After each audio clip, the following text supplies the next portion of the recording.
Italian Wine Podcast. Chin Chin with Italian wine people.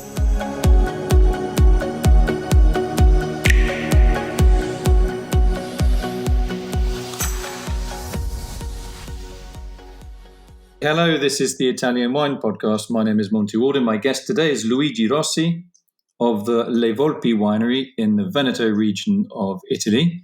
You're in the Colli Euganei, which is a very beautiful part of the world. And you are specialized in organics and also vegan and vegetarian wines. Can you explain why you are so focused on those wine styles, Luigi? Well, I think this is a trend, an important trend of wineries. I think in a few years, most of the wineries will be producing organic wine.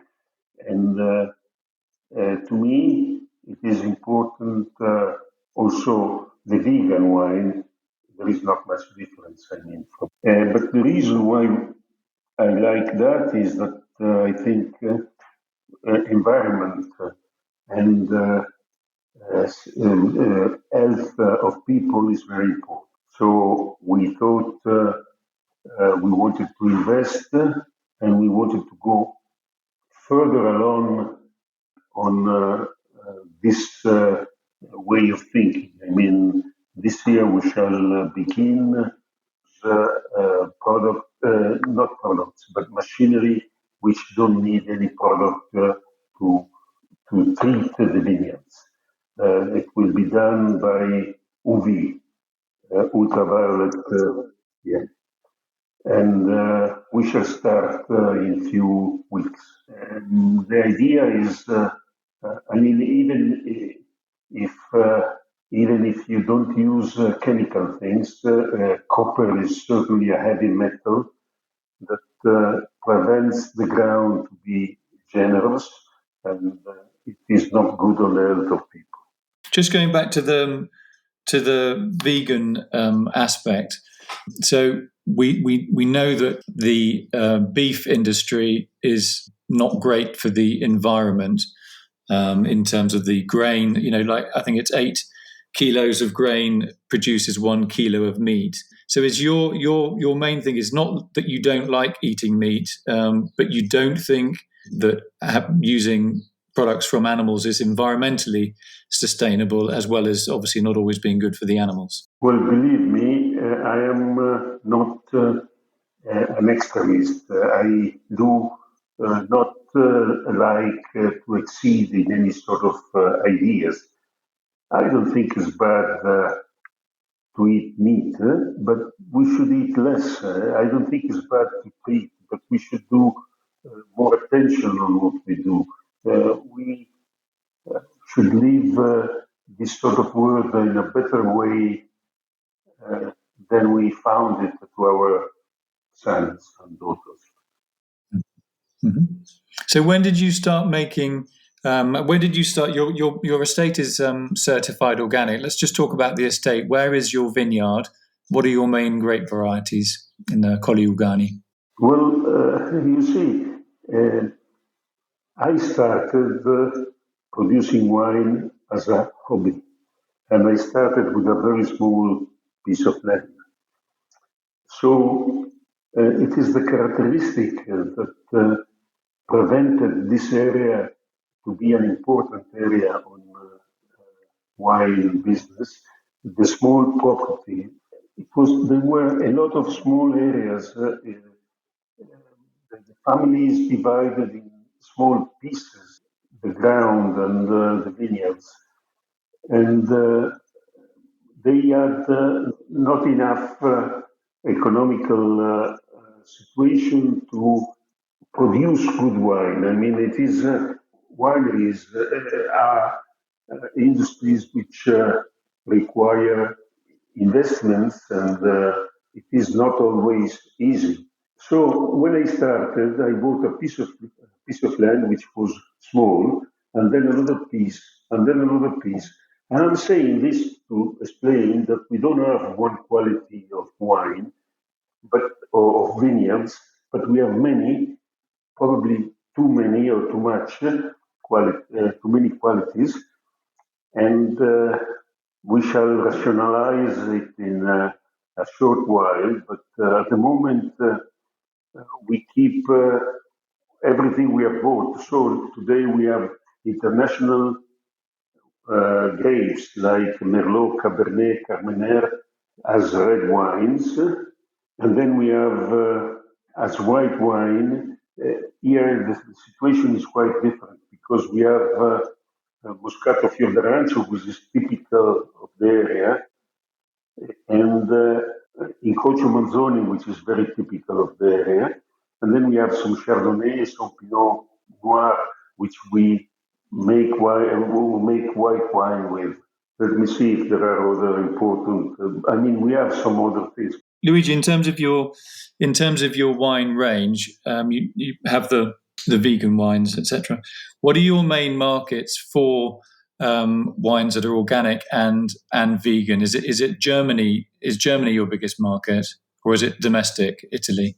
Well, certainly Italy, but we do sell a bit on Northern Europe, where you cannot sell anything if it is not vegan or organic. Okay, I would say organic or vegan is more organic is more important than vegan. Is the market for those kind of wines growing? Well, I think in few years we shall only see organic wine. This is because customers are always more asking, and they want to have a safer and a better quality. And who's drinking them? Is it mainly males or females? Both, I would say both. And when you started making those changes, obviously you're the boss, but what did your employees, your staff, think about that? And even your family and friends, when you would maybe get invited by your friends for a lunch, and you're a winemaker, right? So you can turn up with a lovely 3 or 4 bottles of wine, and you turn up with vegan wines. What do they say? Do they, oh my God, I'm not having that? Or do they say, how interesting? Well, at the beginning, there were most of the people were thinking that organic wine was not as good as the traditional one, and then they realized they were making a mistake. But you see, what other people thought, it was not so important for me. When I believe in something, I try to follow it until I can. Okay. So in terms of, we talked a little bit about markets. How about the domestic market in Italy? Is that, it's quite a sort of carnivorous country. The question was in the Italian market, the domestic market for organic wine and vegetarian and vegan wine. Is that a market that is still quite underdeveloped in your view? And we have a lot of organic wine shops around us where I am in Montalcino with, organic-y toothpaste and all sorts of body care products. What about the vegan and the vegan and vegetarian wines? I believe that in this moment, the demand for organic and vegan wine is increasing a lot. I see a lot of competitors around converting their production to organic and vegan. So I believe that it is a trend that will not go back. And I believe in the future we shall have stricter situation where the rule will be stricter because we shall think more to the health of the people and to the quality of the ground and the environment. So let's just talk about some of the wines that you make. You make a Veneto Bianco delle Volpi, which is a Sauvignon Blanc Manzoni Bianco and Moscato Giallo. That's an interesting blend with 2 aromatic grapes and 1 very unaromatic grape. What do you drink that with? Well, those are the 3 main white grape we have. So we develop them as a single blend, but then we also make the white of the Volpi, which is a blend of the three mixed. It's a sort of something we feel and we try to transmit, but those are our tastes. So I imagine that's a wine for everyday drinking. It's it's light, fresh, fruity, easy to drink. Is that correct? Yes.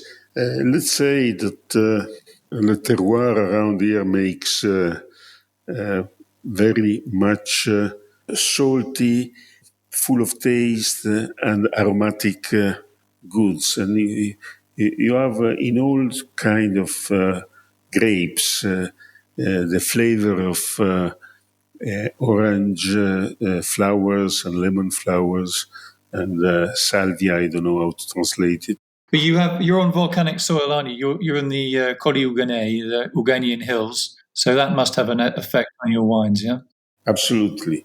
I mean, it's if you drink one of those wine and you drink the same vineyard produced in a few kilometers from here, it's completely different. So you like that saltiness, and I guess it makes the wines a little bit more appetizing and better with food as well. Let's say that I love this area, which is not so well known, but I have made my house close to here, and I think that also the grape are enjoying the how do you say panorama, the landscape and the terroir, the minerality of the ground. So I believe there is a magic situation between the beauty of the landscape, the beauty of the trees, the bushes, and the quality of the ground, and those grapes that grow with a very special taste, even if they are the same quality. So you make a red wine called Veneto Rosso IGT, and it's called 6 mesi or 6 months, and it's aged in oak. What's that made from, and why do you call it 6 mesi, 6 months? Well, let's say that I took the idea of cheese, but not only cheese, also ham. When they sell you, they tell you how many months those products have been invecchiati. Aged.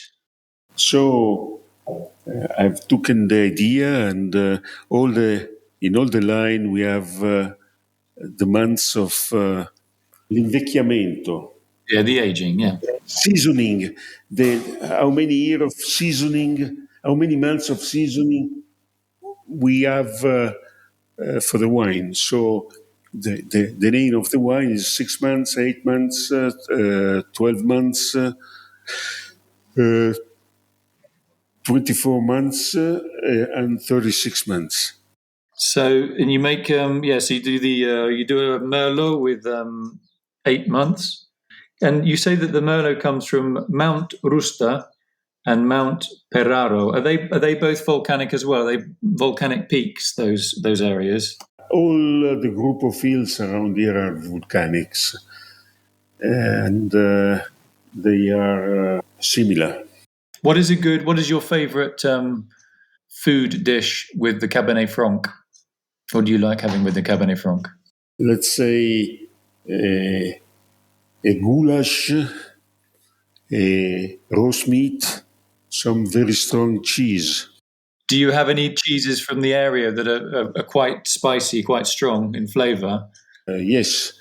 On the area, restricted area around here, no, but a bit wider, we have a lot of strong cheese.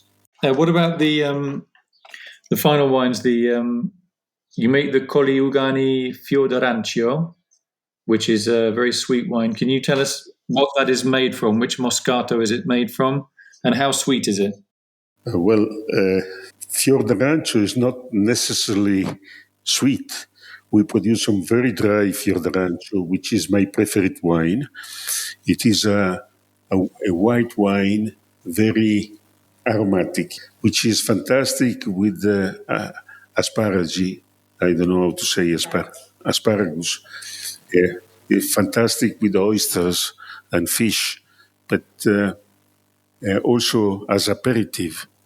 And we make it in many different ways.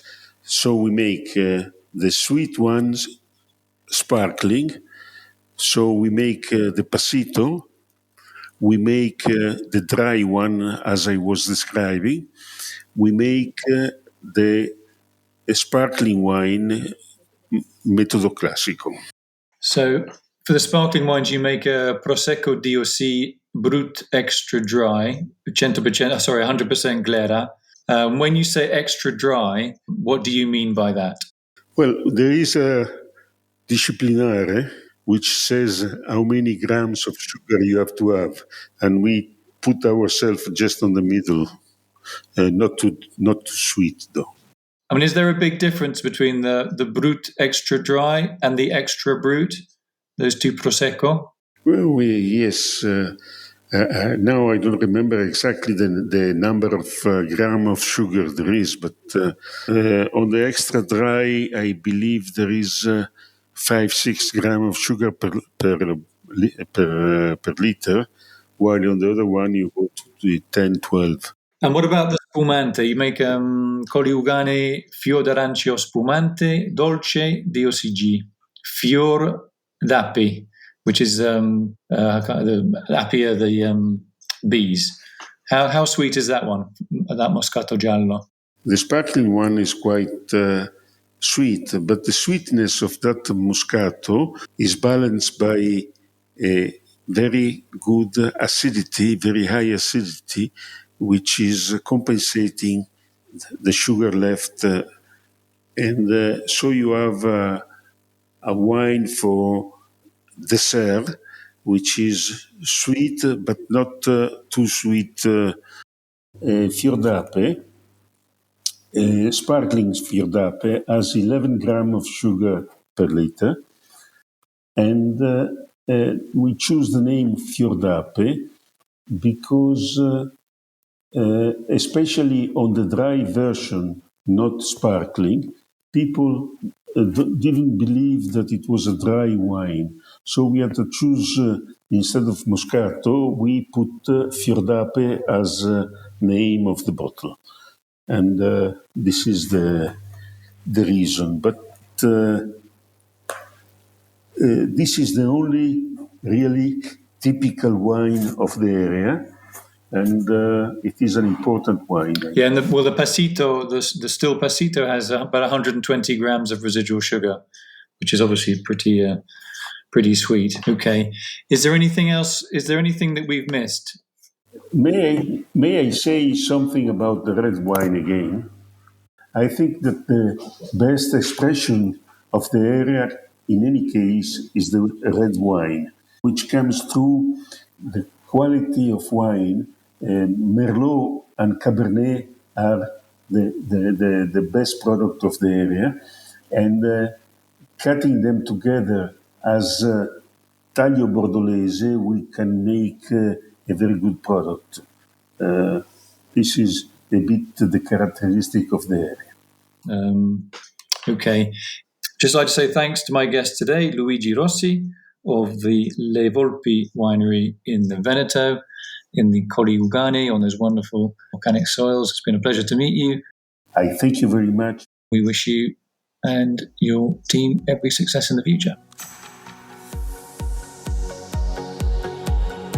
Listen to the Italian Wine Podcast wherever you get your podcasts. We're on SoundCloud, Apple Podcasts, Himalaya FM, and more. Don't forget to subscribe and rate the show. If you enjoy listening, please consider donating through ItalianWinePodcast.com. Any amount helps cover equipment, production, and publication costs. Until next time, cin cin.